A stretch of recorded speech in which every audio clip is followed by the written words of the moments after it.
Now to a NewsNation exclusive as fears of an even larger migrant crisis grow ahead of Inauguration Day. With President-elect Donald Trump poised to reinstate mass deportations and changing immigration policies, people who have waited in Mexico for months for legal entry to the United States, they're afraid it's now or never, and border cities are bracing for that influx. NewsNation's Jorge Ventura saw the rising desperation firsthand himself in Mexico, just across the border from Texas. Jorge, I'm just wondering what migrants are sharing with you, and are you seeing this surge materialize firsthand?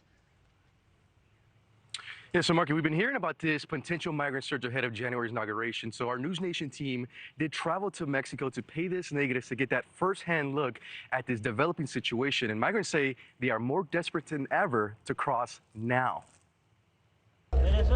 After a long, dangerous journey through Mexico, this group of Venezuelan migrants feel like they are almost at the finish line. We arrived in a shelter right on the Mexican border and spoke with migrants who recently arrived in Piedras Negras who were able to get an appointment on the CBP One App to enter the U.S. legally. This is a program that the Trump administration says they will put an end to. These migrants say that they feel like the lucky ones, but still feel they could be deported when Trump takes office. The truth is, I am a little bit afraid, because the truth is that this man is, as we say, he's anti-immigrant.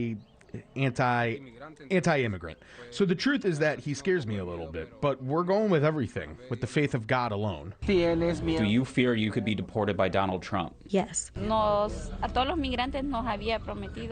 She promised all of us migrants not to stay, but a little bit of work. But not all migrants here in Piedras Negras were able to get an asylum appointment to enter legally. For others, they feel like time is running out ahead of Trump's inauguration in January and say they must cross now. Here, a group of Venezuelan men make the decision to cross illegally through the Rio Grande in an area where water levels aren't as high. The group of men say one last prayer before crossing. The men hang on to each other as currents in the Rio Grande start to pick up. The migrants do make it across the Rio Grande, but were met by Texas National Guard who blocked the group's attempts to cross onto American soil. The guardsmen flexing their pepper ball guns at the migrants. One of the migrants can be seen attempting to enter by going through the razor wire, but couldn't manage to get through. Another group attempts to cross illegally through the Rio Grande. A woman can be seen holding a baby while trying to get through the strong currents. But the group was also blocked by Texas authorities from crossing onto American soil. Texas authorities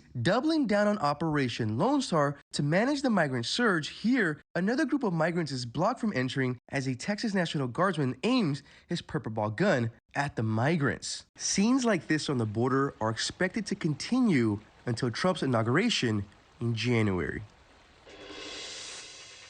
And Texas authorities say they want to double down on that Operation Lone Star. But Markie, we continue to see those groups continue to come in. We're actually at a smuggling hotspot, so we are expecting some big groups to be moved in earlier this morning. So Texas authorities say they're doing all they can, but saying that migrants are still slipping in. Yeah, some of them rethinking their game plan now that the door's about to close. Jorge Ventura, live from Texas this morning. Thank you so much. Thanks for watching, everybody. Go to joinnn.com to find NewsNation on your television provider. Also, don't forget to click that red subscribe button below to get more of NewsNation's fact-driven, unbiased coverage.